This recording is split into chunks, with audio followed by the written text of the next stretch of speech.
Cockroach जनता पार्टीचं Twitter account हे suspend करण्यात आलेलं आहे. CJP2026 नावाने हे अकाउंट तयार करण्यात आलं होतं आणि हे अकाउंट आता सस्पेंड करण्यात आलेलं आहे. मित्रांनो, अशी काय मनामध्ये इन्सिक्युरिटी आहे की तुम्ही हे अकाउंट सस्पेंड केलं देखील हा प्रश्न उपस्थित होतो. सर्वात महत्वाची बाब म्हणजे अशा एका पॉलिटिकल पार्टीला तुम्ही घाबरले का, की जी पॉलिटिकल पार्टी तरुण लोकांनी तयार केलेली आहे. सर्व युवा वर्ग त्या तरुण पार्टीला सपोर्ट करतोय. 5 ते 6 दिवस पण झाले नाही हा पक्ष येऊन, आणि हा पक्ष कधी स्थापन झाला पण नसता. मित्रांनो, तुमच्या जजमुळं, तुम्ही ज्या जजला निवडलेला आहे त्या जजमुळं हा अख्खा हंगामा तयार झाला. आणि हंगामा तयार झाला कारण त्याचे जे स्टेटमेंट होते त्या स्टेटमेंटमुळं मित्रांनो सर्वसामान्य तरुण पिढी जी आहे ती मनातनं दुखवली. तरुण पिढी जी आहे मित्रांनो ती बेरोजगार रात्री, त्यांच्याकडं हा ऑप्शन नाहीये. मित्रांनो, त्यांना जॉबसाठी स्ट्रगल करतात ते अपॉर्च्युनिटीसाठी स्ट्रगल करतात लाखो ग्रॅज्युएट असतील, लाखो मास्टर झालेले विद्यार्थी आहेत. ते जॉब बघायला जातात, त्यांना स्किल्सवरनं रिजेक्ट केलं जातं कारण जे शिक्षण दिलं जातं ते स्किलफुल शिक्षण नाहीये. त्याच्या व्यतिरिक्त जाऊन तुम्हाला सर्टिफिकेशन करा, कोर्सेस करा, आणि याच्यामध्ये मित्रांनो गोरगरिबाची पोरं पैसे आणणार कुठं? या गोष्टींमुळे मित्रांनो बेरोजगारीच्या या फंद्यामध्ये यांना पडावं लागतं. आणि सर्वात महत्वाची बाब म्हणजे मित्रांनो, कुठेतरी ब्लॉगिंग चालू कर, कुठेतरी आहे ना न्यूज चॅनल चालू कर, रिपोर्टिंग चालू कर, युट्यूबवर ये, पैसा कमाव, 2 पैसे भेटतील त्याच्या माध्यमातून. आणि एवढंच नव्हे, सर्वात महत्वाची बाब म्हणजे जे ऍक्टिव्हिस्ट आहेत, जे सोशल मीडिया इन्फ्लुएन्सर आहेत, जे की सत्य परिस्थितीवरती बोलतात. मित्रांनो, एखादा गटर फुटलेला आहे त्याच्यावरती बोललं, एखादा ब्रिज तुटलेला आहे त्याच्यावरती बोललं, त्याचा भ्रष्टाचार जर समोर आला, तर अक्षरशः याच्यामध्ये काय चुकलं ह्या यंगस्टर पिढीचं, आणि ते ब्लॉगिंग करून व्हिडिओ टाकतात आणि त्या सगळ्या गोष्टी सर्वसामान्यांपर्यंत पोहोचवतात कचरा झालाय ते घाण साफ करतात या सगळ्या गोष्टी जर तरुण पिढी करत असेल तर त्यांचं चुकलं काय? आणि या सगळ्या गोष्टी ते सोशल मीडियावरती टाकतात सोशल मीडियावरती टाकल्यावरती याच्यात वाईट काय झालं? आपल्या इथं लोकशाही आहे, सर्वांना अधिकार आहेत त्या गोष्टीचे. आणि हे टाकलं, ह्या सगळ्या गोष्टी केल्या, तर आपल्या भारताचे सर्वोच्च पदावरती बसलेले जे चीफ जस्टिस आहेत सूर्यकांत, ते म्हणतात काय, की ही तरुण पिढी कॉक्रोच सारखी आहे. ही स्वतःचं प्रोफेशन सोडून ही ऍक्टिव्हिस्ट बनतात आहे, सोशल मीडियावरती येऊन काही बोलतात आहे. यांना कॉक्रोचची उपमा देणं हे कितपत योग्य आहे? आणि हिथंच मित्रांनो ठिणगी पेटली सर्वसामान्य पोरांच्या मनामध्ये, ती गोष्ट कुठेतरी लागली. आणि यामध्ये हा एक असा तरुण जो की मित्रांनो विदेशात बसलेला आहे.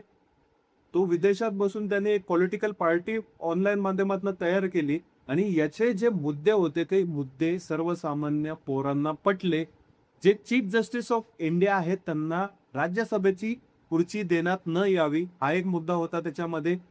जे इलेक्शन आहेत ज्याच्यामध्ये वोट्स डिलीट केले जातात त्यांना अक्षरशः एका अशा टेररिस्ट प्रमाणे शिक्षा देण्यात यावी. आणि सर्वात महत्वाची बाब म्हणजे जे आमदार असतील, जे खासदार असतील मित्रांनो, जे पॉलिटिकल पार्टी चेंज करतात त्यांना देखील शिक्षा देण्यात यावी. या सगळ्या मुद्द्यांमध्ये त्यांनी हात घातला आणि हे मुद्दे त्यांनी हायलाइट केले.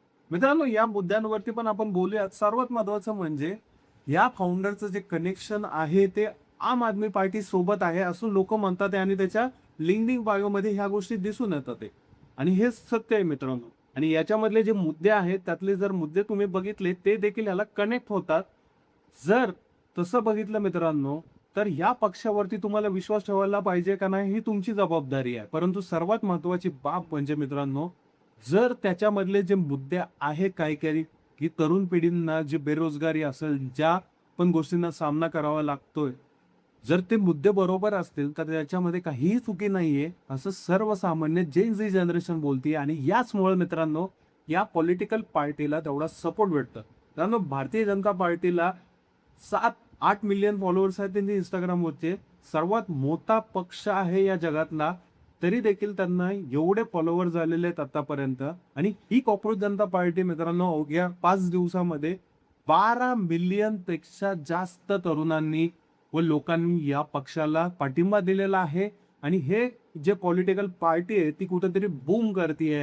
आणि याचमुळे मित्रांनो जे सत्ताधारी असतील, विरोधक असतील आणि दुसऱ्या पक्षाचे लोक असतील त्यांना देखील घाम फुटू शकतो. कारण याला तुम्ही बघा, जिथं विरोधक संपत आलेले आहेत, तिथं एक असा विरोधक तयार होतोय, जो की सर्वसामान्य पोरांमधनं तयार होणार आहे. कारण मित्रांनो याच्यामध्ये बघा, ही पॉलिटिकल पार्टी ही सर्वसामान्य तरुणांचे प्रश्न उचलणार आहे, असं यांच्या त्या फाउंडरने म्हणलेलं आहे. आणि याचमुळं मित्रांनो, इथे कुठेतरी कॉन्फ्लिक्ट तयार होऊ शकतं आणि याचा सामना एका सरकारी माणसामुळं मित्रांनो, सरकारला पण भोगावं लागू शकतो. सर्वात महत्त्वाची बाब म्हणजे करून बसले चीफ जस्टिस ऑफ इंडिया. उद्योग त्यांनी केला, ते बोलले, त्यांनी स्टेटमेंट दिला. सर्वसामान्य तरुण पिढीला ते स्टेटमेंट हर्ट झालं आणि याच्यामध्ये एका अशा तरुणाने संधी साधली आणि त्या संधीचं सोनं झालं.